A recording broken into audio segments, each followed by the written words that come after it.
स्वागत आहे आपल्या YBD अकॅडमी या यूट्यूब चॅनलवरती। मित्रांनो, पोलीस भरती 2024 विषय अतिशय महत्त्वाचा अपडेट समोर आलेले आहे, त्याविषयी संपूर्ण माहिती आजच्या व्हिडिओच्या माध्यमाने आपण बघणार आहोत। तर नक्कीच या व्हिडिओला पूर्ण बघा। तर बघा विद्यार्थी मित्रांनो, जे आपण विद्यार्थी मित्रांनी डबल अर्ज केलेले आहेत, म्हणजे एकाच पदासाठी एकापेक्षा जास्त अर्ज केलेले आहेत, त्यांच्यासाठी अतिशय महत्त्वाची माहिती असणार आहे। ज्या पण विद्यार्थ्यांनी एकापेक्षा जास्त अर्ज केलेले आहेत, तर त्यांच्याकडून अशा प्रकारचं हमीपत्र लिहून घेण्यात येणार आहे। थोडंसं खाली आल्यानंतर इथे बघा वरती इथे थोडीशी माहिती दिलेली आहे, जी की तुम्ही वाचू शकता।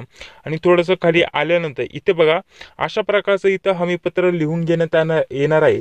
इथं आपल्याला स्वतःचं नाव टाकायचं आहे, त्यानंतर वय टाकायचं आहे, तुमचा पूर्ण पत्ता टाकायचा आहे आणि इथं आपल्याला माहिती लिहून द्यायची आहे की आपण एका पदासाठी फक्त एकच अर्ज केलेला आहे आणि जर एका पदासाठी एकापेक्षा जास्त अर्ज केलेले असतील तर बाकीचे सर्व अर्ज बाद करण्यात येतील, अशा प्रकारचं स्पष्टपणे इथे नमूद केलेले आहे मित्रांनो।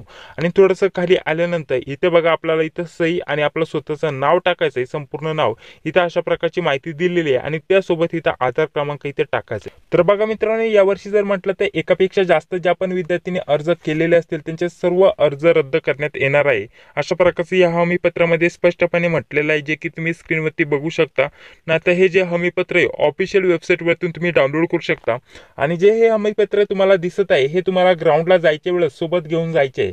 जर तुम्ही एकापेक्षा जास्त अर्ज केलेले असतील तर तुमच्यावरती कडक कारवाई करण्यात येणार आहे मित्रांनो, ठीक आहे। तर अशा प्रकारचे हे अपडेट असणार आहे। त्याविषयी कोणत्या प्रकारची अजून माहिती पाहिजे असेल तर तुम्हाला आपल्या डिस्क्रिप्शन बॉक्समध्ये एक नंबर दिलेला आहे, त्यावरती तुम्ही संपर्क करू शकता आणि बाकी अदरवाईज तुम्हाला दुसरी माहिती पाहिजे असेल तरी त्यावरती तुम्ही संपर्क करू शकता, ठीक आहे। तर अशा प्रकारचे हे अपडेट असणार आहे। ज्या पण विद्यार्थ्यांनी एकापेक्षा जास्त अर्ज केलेले असतील त्यांच्याकडून अशा प्रकारचे हे हमीपत्र लिहून घेण्यात येणार आहे आणि इतर विद्यार्थ्यांना पण हे सादर करावं लागणार आहे, परंतु फक्त कारवाई कोणावरती होणार आहे, ज्या पण विद्यार्थ्यांनी एकापेक्षा जास्त अर्ज केलेले असतील त्यांच्याकडून, ठीक आहे। तर अशा प्रकारचे हे अपडेट आलेले मित्रांनो, त्याविषयी संपूर्ण माहिती या व्हिडिओच्या माध्यमाने सांगण्याचा प्रयत्न केलेला आहे। जर तुम्हाला हा व्हिडिओ आवडला असेल तर नक्कीच या व्हिडिओला एक लाईक करा, चॅनलला देखील सबस्क्राईब करा, जी व्हिडिओ तिला क्लिक करा। भेटूया पुढील व्हिडिओमध्ये। जय हिंद, जय महाराष्ट्र।